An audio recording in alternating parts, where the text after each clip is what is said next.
Well, there's our dear friend Ziggy Marley, and he created this song for free and gave it to the world. Talk about service, and I think its message is great. I'm a human.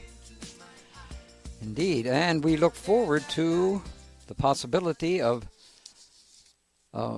driving both Janie Hendricks and Ziggy Marley together up to Woodstock or around Woodstock in August of 2019. We actually were the people that introduced one family to the other family a long, long time ago. When Janie asked me, do you think that I could get some autographs from Ziggy Marley, because she had 5 sons who absolutely just loved him. And so and all I had to do was call Ziggy or drop him a note. And 2 days later, all of those autographs were in her hands. What she didn't realize is that he would have loved to have done that and heard from her without my interference or being in the way. Anyway, our guest is Mitch Horowitz, The Miracle Club, How Thoughts Become Reality, published by Inner Traditions, www.mitchhorowitz.com, or follow him on social media where he is very active. Do you like social media a lot? Well, I have to chill out with it sometimes. Sometimes the sarcasm and the coarseness of language and everything gets to be too much, but I've made some amazing friends on Twitter as well. And some of the people who are most influential in my life right now, I've actually met on Twitter. Yeah, well, now back to your very important work here. Transcendentalist philosopher Ralph Waldo Emerson identified 2 components to attaining personal power. Would you tell us about those components? Absolutely. Emerson said that the keys to personal power are drilling, what he called drilling, which we today would be more likely to call training or rehearsal. So, for example, the martial artist goes over his or her routines again and again and again, always training, always at the ready for that one moment when a certain routine or move will be required. So that's step 1, drilling. Step 2, concentration. The absolute concentration of your efforts towards one particular aim. And this is a point that I emphasize again and again in the book, the necessity of being single-pointed, of having a singularity in your focus. It's a natural law that concentration brings energy, concentration brings power. What is a laser but light concentrated? In every area, in every walk of life, whenever nature demonstrates great power, whether it's a lightning bolt or a volcano or the shifting of tectonic plates, it's because of great friction and power focused on a single point. As above, so below. As things occur in nature, so do they occur in our own psyches. And there is no single greater thing that you can do for yourself. And in fact, I often say that if people take one message alone from my work, one message, make it this one: focus your energies. Focus your energies. Life makes a bargain with us that we are able to get remarkable things done when, and only when, we focus our energies on one absolute passionate goal. And a lot of people don't take the time to really scrutinize or get in touch with whether they have a goal in life. We think we do, and we believe we do, and we have certain things that we like to repeat to ourselves, but those things can take on a quality of habit after a while, almost like we're repeating things by rote. My challenge to people, my challenge to your listeners, is to sit down in a really mature and sustained and exquisitely private way. This is your own private inquiry and journey. It doesn't involve anybody else's approbation or approval or criticism. And ask yourself, what is the one thing in life that you want almost as much as breath itself? And if you can really come to an honest and sincere and determined answer as to what that is and write it down and make that the focal point of your life in a really authentic way, things will happen. Concentration is the greatest and perhaps the only way to really attain great power. It's what focuses the energies of our psyche, and it's a law that runs through nature. Boy, that is just terrific advice. Being an artist, boy, if you aren't good at training or in concentration, you're going to be in trouble. Yes. When we were just painting the Woodstock bus again, I make demands of the artists. I'm the worst person in the world to work under as an artist. But placing a demand on someone is wonderful, because if you didn't, you wouldn't be summoning the best work in them. So it's. I don't think we have enough demands on us nowadays, frankly.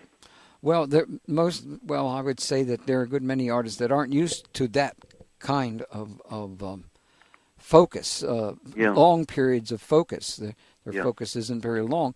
But when you do something that has energy, such as the symbols that we were using to paint on the bus, one of the things that rules and regulations were, of course, if you're going to listen to music, make sure it's not jumpy. That's where classical music really helps in the flow. Right. And whatever you do, don't have a television on when you're working. Yeah. Because your work is going to be scattered, and you're just not going to be doing the quality. And I know this is going to sound strange to you, because I'm not a rotten person, but I have the habit of firing in the past especially, most of the artists that I'm working with. No kidding. Because they do not have that kind of training. Now I don't have that kind of problem, because I've trained a group of artists to do that. Right. So it makes all the difference in the world when they understand, because they use all of that energy to the maximum rather than just here and there kind of thing. That makes tremendous sense. It's what Emerson said: drilling in concentration. The repeat training and working through of a certain task, skill, motion, attaining huge experience in something. I mean, really formidable experience in something, and then concentrating all of that training, all of that expertise on one point. Mm-hmm. It's a model of what he was driving at. Yeah. Well, last hour you mentioned something that was very important, but I'm going to ask this question anyway, because I'd like to get into it a little deeper. In 2010, Harvard Medical School researchers conducted an unprecedented, honest placebo study. Yeah. Tell us again, what did they discover? It's interesting. Being able to look back with perspective now, I can see that honest placebo study from Harvard in 2010 really opened up a whole new chapter of placebo studies in our generation. What the Harvard researchers found was that if they administered a placebo pill to subjects transparently, telling them that this is an inert substance, that there's no medicinal property whatsoever in this pill that they're being given, a very, very substantial number of people still reported significant and lasting relief. And the researchers were absolutely dumbfounded as to why a transparently administered placebo should be effective, because the whole basis of the placebo effect has really been a kind of virtuous deception, not telling the person, not telling the subject that he or she is getting an inert substance, a sugar pill, so to speak. And the researchers were astounded that a very significant number of people reported sustained and lasting relief, even when they knew they were being given a sham substance. And to their great credit, the researchers did not rush to interpret this. They wanted it to just sit out there as something that would deepen the question and the mystery around what the placebo response is. Now, it seems to me that enough people in our culture have heard of and understand and validate and honor the idea of a placebo effect, so that such great faith, in a sense, or stock is placed in it, that when people feel they are in a setting of trust and that there's something vitally sensible and clinically worthwhile going on, and they're given a substance that they are told is inert, that in itself is sufficient to instigate the hopeful expectancy that seems to trigger the placebo response. Because if there's one thing that triggers the placebo response again and again and again, it's a sense of hopeful expectancy. Mm-hmm. And that sense of hopeful expectancy can apparently be inspired without the deception that we ordinarily associate with the placebo response. It's a true breakthrough. And it's also very important when considering placebo studies, and there's been so much going on. We've seen studies recently into placebo surgeries. We've seen people losing weight just because they're told that the work that they're doing has aerobic and anaerobic benefits. We've seen people actually roll back certain maladies associated with age when they are placed in nostalgic settings that are meant to evoke youth. We're seeing things in placebo research today that would have astounded even the pioneers in the field.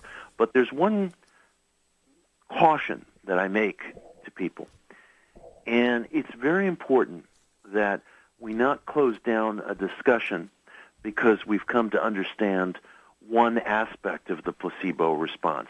The placebo response is very complex, and we are in front of very big questions when we're addressing it. If hopeful expectancy, or if some sort of reward anticipation triggers, let's say, the secretion of your adrenal glands, or triggers the release of endorphins in the body, these pain-relieving enzymes and biochemicals in the body, it's insufficient to say, well, that's it, now we understand it, now we know what's going on. Because one of the blind spots of human nature is that when we learn one thing and when we gain one insight, we think we've learned everything. It could be that there are many, many things simultaneously going on at once. It could be that a heightening of one's positive mental energies, or prayer, some sort of an appeal to the higher, is reflected in the body in adrenal secretion, let's say. That may be what the spiritual appeal looks like in the body. That's one thing that's going on. How we get to that point and what's involved in getting to that point and what other things are going on concurrent with it remain very, very large questions. And the circumstances under which it can be evoked and how far we can go with it are still unmapped terrain and territory. So because we grasp one piece of something, we mustn't be like blind men describing an elephant who grab the tail and say it's got to be a snake, or somebody else grabs the leg and says it's got to be a tree. You know, that's what things are like for us today with the placebo response. We're sort of mapping out something very mysterious and wonderful, but because we grasp one part of it, we mustn't think we've understood the whole thing. And the Harvard researchers, by demonstrating that you could evoke the placebo response transparently, oh man, I mean, this now goes back 8 years plus, they opened up a whole new chapter in placebo research. And our generation is experiencing things in the field that we've never seen before. So hope is far more important than, at least I ever thought it was. It's huge. It's huge. Indeed. And it's happening when we use medically recognized substances and treatments. And that's very important because we've discovered that the placebo response is something that's ever operative. It's always going on. So whatever pill you're taking, whatever surgery you're getting, whatever treatment you're receiving, your perception of its efficacy is also going to affect how well you do with it. It's incredible. It's ever operative. It's something we're always experiencing. And we're always experiencing breaks at this particular time. at 9:22 or something along those lines. It's not 9:22. It's 9:21. Oh, I almost had it right. And with our guest, Mitch Horowitz, The Miracle Club, How Thoughts Become Reality, and published by our friends at Inner Traditions. Hey, listen to who's coming. Who's joining us now. www.mitchhorowitz.com, or follow him on social media, where he's very active. Hey, we got a previous incarnation going on here, friends. I got to calm them down over there. How would you like to win a free copy of the book that we're talking about tonight? The Miracle Club, How Thoughts Become Reality by Mitch Horowitz. Hey, he is the PEN Award-winning author of Occult America. If you want to buy any book on America, that's the book you got to get, Occult America, courtesy of Inner Traditions International. But of course, we're talking now about the Miracle Club. Now, if you know the answer to this hour's trivia question, you're going to win that book. Do you know who my first guest was on 21st Century Radio the last time I hosted 21st Century Radio? So, I'll give you a hint. He is at the UFO conference being held in Baltimore right now. Yep, if you listen, then you'll get that one, okay? First qualified caller for the right answer wins. How do you qualify? There's two ways. Always has been two ways here. Send us a check for $500 and you're going to automatically win. Or give us the correct answer, one or the other. But here's how to qualify. If you know the answer to this hour's quiz question on 21st Century Radio and you have not won from us in the last 60 days, call in now. 410-922-6680. That's 410-WCBM-680. First with the right answer wins.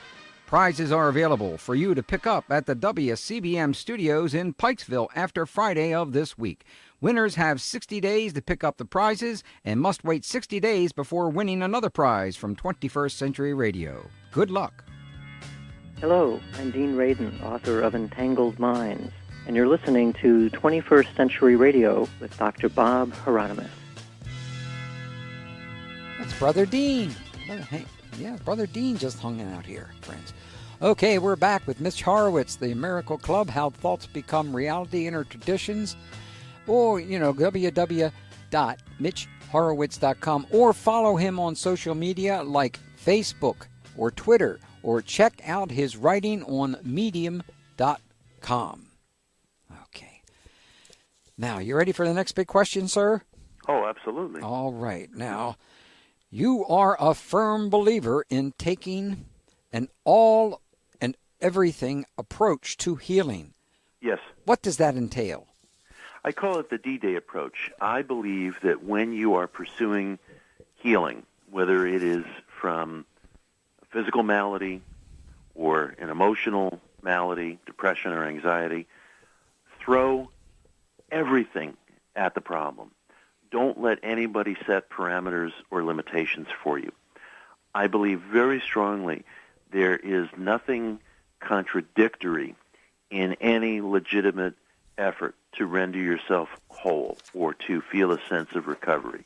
So, for example, no one on the spiritual path should feel embarrassed about or should feel deterred from taking an SSRI, for example, a pharmaceutical for treating depression or anxiety. If you're suffering from postpartum depression or, some of the many other variants of depression and anxiety, there is absolutely nothing in that contradicts also meditating, praying, body work, yoga, martial arts. There are so many things that can serve as healing modalities, and we should never question or reject the paths by which they may come to us.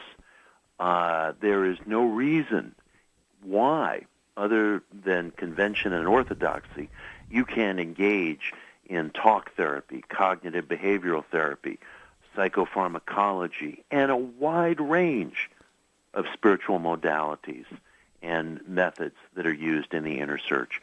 Throw everything you have at the problem. And when you approach a problem, physical or emotional, and you withhold nothing in pursuit of your recovery, and you allow no one to talk you out of or to embarrass you into thinking that one step or another is contradictory or is not fit for the spiritual path, when you withhold nothing in pursuit of recovery, you will stand more fully erect. You will not only experience benefits from the modalities that you're testing out and trying, but you'll feel a greater sense of dignity and nobility and self-agency, and that in itself may be the solution that is sought. Mm-hmm. That in itself is healing. So I don't want anybody to feel that there are parameters being laid for them, or that their friend or their neighbor or a relative or something can tell them what's good for them, what will work for them. Experiment broadly. Think of your life as a grand experiment. And when pursuing healing, withhold nothing. Try everything. And you'll be surprised how much more fully you're able to stand in your own shoes. Well, I sure was surprised about a number of things in your book. I don't know. I don't think you ever knew that I was going to be a priest at one time, a long time I did not ago. know that. Yeah, I was going to be a priest. Wow. I was especially attracted to various rituals in the Roman Catholic Church. I can understand that, yeah. And I fell away from it. What changed my entire life, though, was all of a sudden I bumped into the Dead Sea Scrolls. And boy, did that mess me up for a while. Because I couldn't, I would go to the bishop and I would, hey, look at this stuff. There's a whole new thing going on here, Bishop. What do you think of it? And then they would tell me that for some reason it was flawed, not to worry about it. And I went through many, many months of strangeness in regards to that. And then I bumped into Gnosticism. Boy, wow. that was it. That did it. There was no getting this boy back on the farm. Yeah, all of a sudden I can understand, the balance between Mary and Jesus, etc., and what was going on, and the possibility, all kinds of possibilities there, which I absolutely fell in love with. Wow. But the point I'm making here is something that you note in your book, and which is you recommend the Divine Mercy Devotion. Yes, that's right. And the miraculous 54-day Rosary Novena. Now, I've heard some wonderful things about this. Could you please share your experiences with our listeners on this? Absolutely. I've gone through periods of terrible trial where I felt I had disappointed people around me. I felt that I had relationships that were profoundly difficult, and I availed myself of those Catholic devotions, and I found tremendous, tremendous relief. And it's my privilege to be able to share them with other people. I am radically ecumenical. I don't draw any lines at all among different traditions, and I abide by the principle of the great teacher Krishnamurti, who said the truth is a pathless land. You don't have to rely, I don't have to rely on paths that have been forged and drawn out by other people, and I certainly don't have to rely on any imaginary fences that anybody else might seek to put up. Wisdom is available to everybody. It's your birthright. And if it occurs within one of the traditional or so-called mainline congregations, whether it be Catholic, Jewish, Protestant, what have you, it's there for the individual, and it's there because somebody had an experience with it that was transcendent and that was useful and that was workable.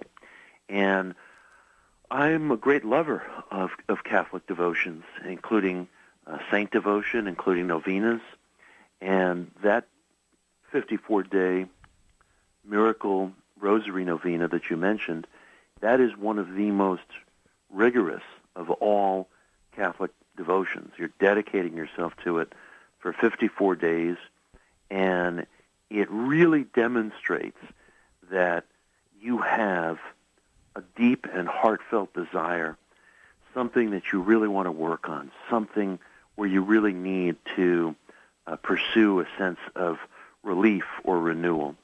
And dedicating yourself to that devotion, I think, will leave you changed and will leave you changed for the better.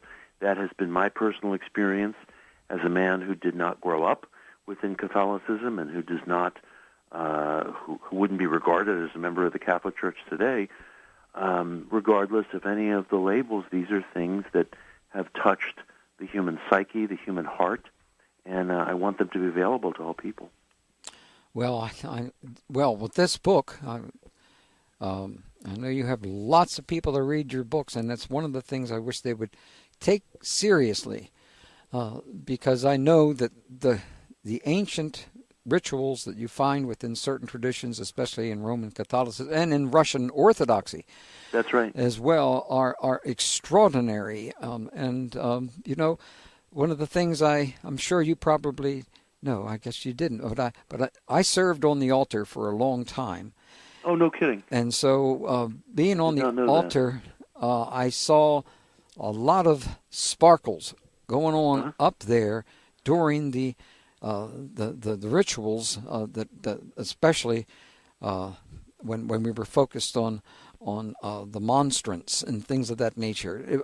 That was really alive kind of stuff, and that drew me again later on to become.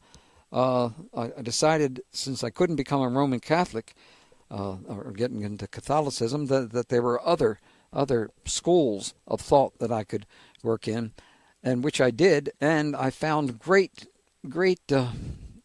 relief. Let's put it that way. Great relief in it. That's well put.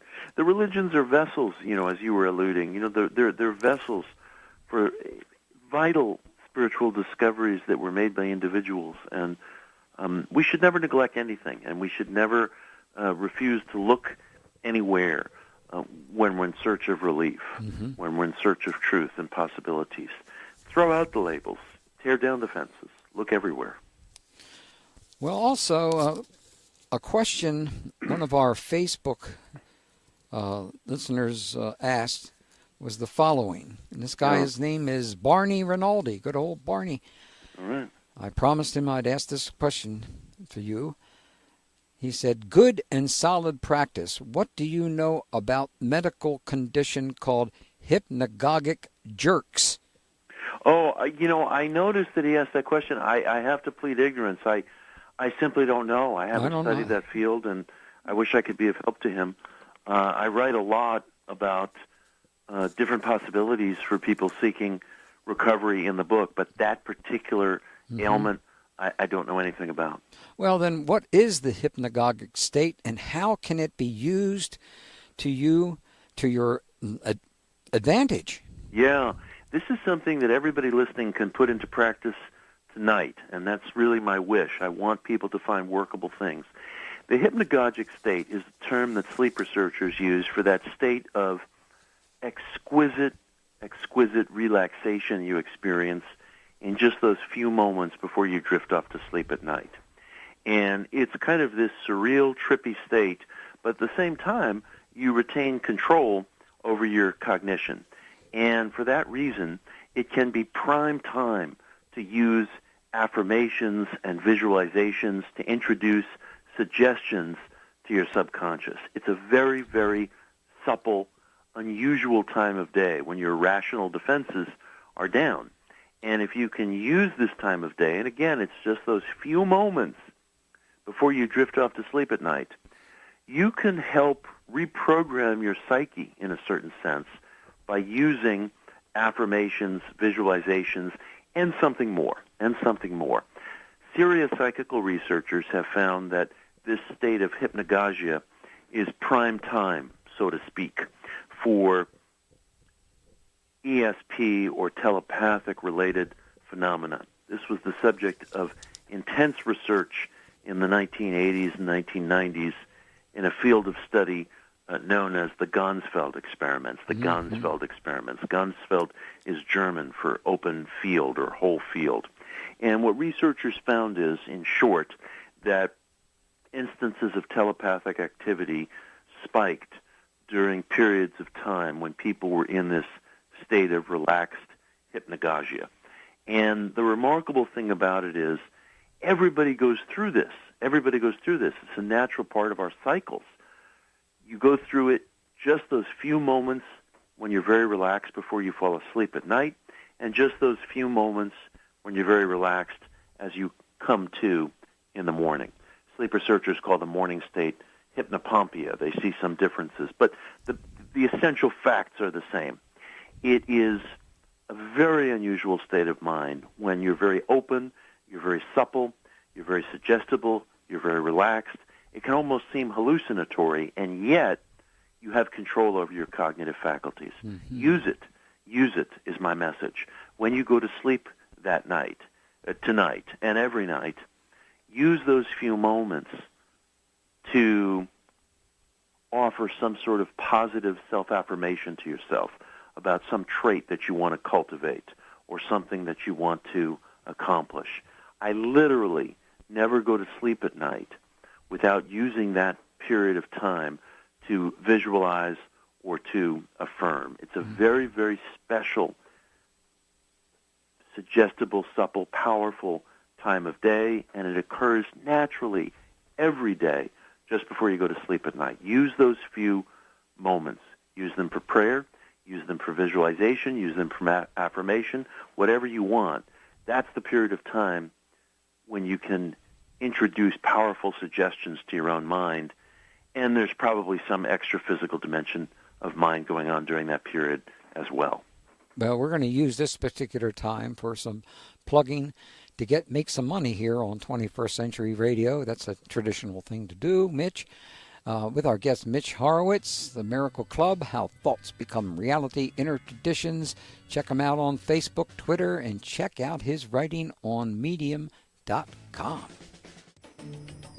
This is Dr. Sally Rhine Feather, the daughter of Dr. J.B. and Louisa Rhine that started the ESP research at Duke University many years ago, and now I'm the Director of Development of the Rhine Research Center. We still study ESP, psychokinesis, in Durham, North Carolina, and I have just appeared on the Bob Hieronymus show and have found that to be a very interesting and important experience. I think this kind of radio does so much for the public. It brings them information where they can get no other way, and very interesting, informal way. Bob is a great interviewer, so I'm hoping to be a fan now of this radio station and to promote it with every opportunity. Oh, Sally, it's been a long time since we've talked, and I'm so happy that we're discussing that some of my research would be moved down to, I better not even say it, but we're in discussions that my library and parts of my library would be headed south instead of north, where we were considering other universities for my work to go to. Welcome back to 21st Century Radio. Listen, I got a deal for you guys out there. Here's the deal. It's a pretty simple one. The book that we're talking about, The Miracle Club, is an extraordinary piece of work. Obviously, I want you to read it.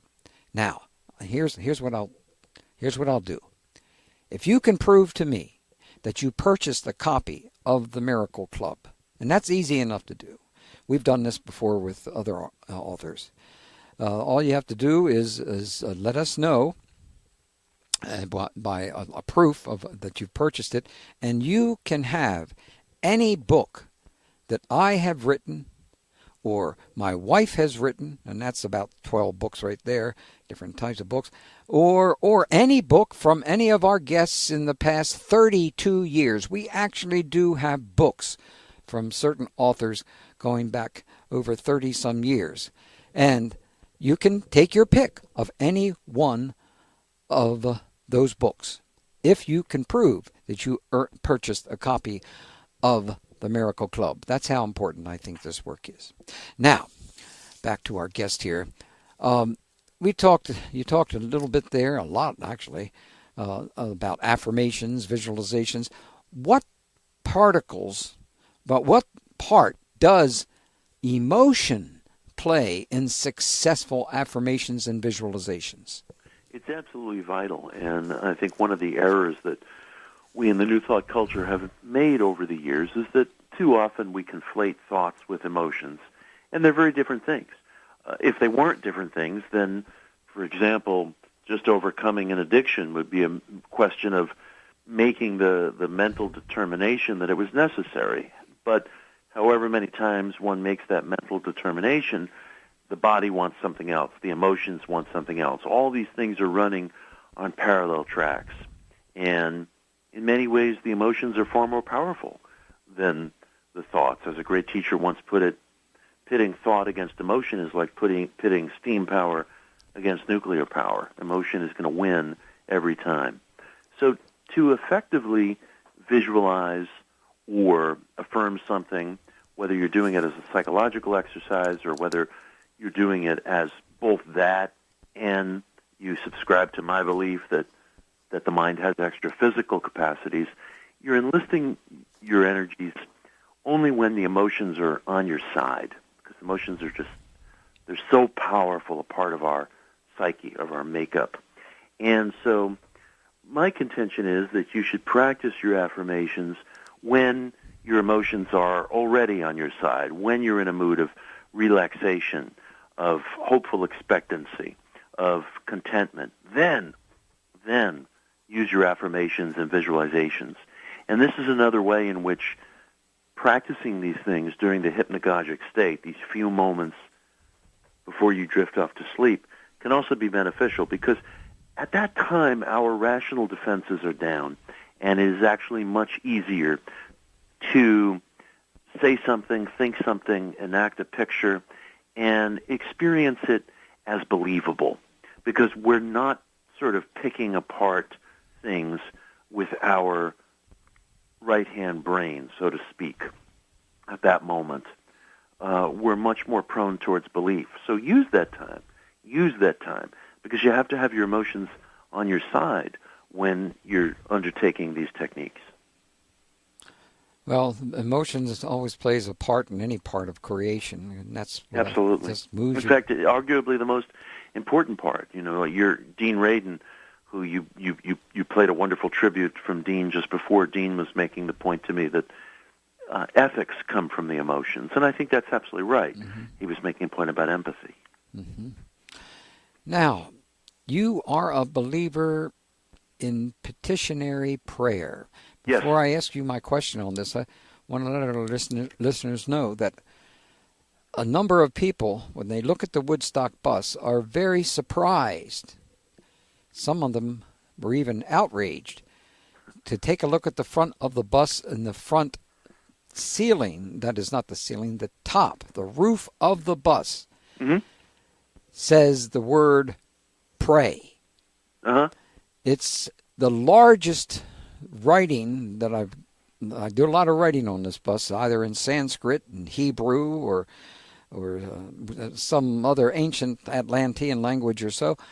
But I found that prayer is truly the key, as far as I'm concerned, into my communication with my inner self and other beings, of course. Yes. So let me know what you mean by petitionary prayer, and why is it important? I believe it's totally valid to ask our sense of a higher power for invisible help, for assistance in life. In fact, I don't think that Mother Nature or the cosmos have played some sort of a cruel trick on us, that we can only get help or we only get what we want when we're in a state of calm or hopeful expectancy. I've talked a lot about being in the right frame of mind. But the truth is, there are times when every one of us experiences terrible agony or grief or depression or anxiety, and we're unable to use our minds in constructive ways. Prayer is kind of an escape hatch from that conundrum. And I think that we are offered prayer not only at that time, but at such times when we cannot summon within ourselves the sense of hopeful expectancy or constructiveness to use the techniques I'm talking about. And there is a way out, and I think that way out is prayer. Mm-hmm. And I think it's perfectly valid to approach prayer in whatever way your heart requires or demands. Again, this is a time to throw away the rule book. Let no one set down parameters or descriptions for you as to how you're supposed to pray. Mm-hmm. Sometimes in New Thought we rest on the scriptural principle that you have to pray with a sense of faith that you have already received what you're praying for, and so it will be granted. Okay, fair enough. That has scriptural validity. But there are also plenty of instances in Scripture where the patriarchs and the matriarchs argue with God, get angry with God. Cain himself says to God that the punishment that he's been given for committing an act of fratricide is too great. It's too much to bear, that he'll be wandering like a nomad across the earth, and whoever comes upon him will kill him. So God says, okay, and he amends the punishment, and he puts a mark on Cain that is going to be a mark of protection, indicating that anyone who hurts him will receive the same punishment in many multiples. There are numerous instances like that in Scripture where people petition God, make demands upon God, get angry with God, bargain with God, offer things to God in exchange for something needed. There really can be no rules when it comes to prayer, and I want every individual to feel that he or she can pray in whatever fashion seems urgent and necessary at that moment and not feel I'm not doing it right or I'm not following the rules. The beauty is that there are no rules, and I want people to feel that they have that at their availability, because I do believe in the petitionary power of prayer, and I do believe, based on my experience and the testimony of many, many others across countless generations, that it makes a difference. It works. Mm-hmm. Things happen. And don't feel bound by what anybody tells you is or isn't the right way to pray. Yeah, well, what do you think of reincarnation? Oh, I think it's extremely powerful as an idea. I honor it. I venerate it. I haven't studied it very closely, but I've studied enough to feel that it points us in the direction of truth. Mm-hmm. And I'm very touched by something that the paranormal writer and researcher Hans Holzer said. He made the observation. Oh, yes. Good Lord, I haven't heard his name in decades. I'm taking you back. Yeah. He made a fascinating observation about reincarnation that has always stuck with me. He said that it's a basic principle of life that usually the truth lies in the direction of the simplest principle that covers all the bases, or most of the bases. The simplest principle that covers the greatest number of bases. Now, he made the observation that all of us seem to come into life with some kind of baggage, and no matter what we do or how we work on it or how many hours we spend with our shrink, there are certain aspects of our character, certain aspects of our psyche and our temperament that seem implacable and that seem wholly defined when we're born and that resist any efforts to change. And he said that the greatest explanation that covers the fullest number of bases in terms of that mystery of human nature is reincarnation, that we have past experiences that we carry into this life, and we bear the mark of these experiences as fully and completely as if they were physical facts of life. And he said that, when we're trying to figure out motives and arguments about nature versus nurture and conditioning and why certain things seem so cemented in the psyche of the individual, and I think we've all had this experience privately, reincarnation is the one answer that covers all the bases, and it's an idea that exists in so many of our religious traditions. So I've always been very struck by that observation of Holzer's. Oh, I'm so biased in this particular area because it has a lot to do with my experience in I think all of us search for meaning and purpose in life, and yes. I was very fortunate in my early 20s to find out, learn why I was here and what I had to do about it. Yes. What my job was, and so that made my life a lot different than most other people because I immediately got to work on the stuff I needed to do. Yes, beautifully put. Yeah. And,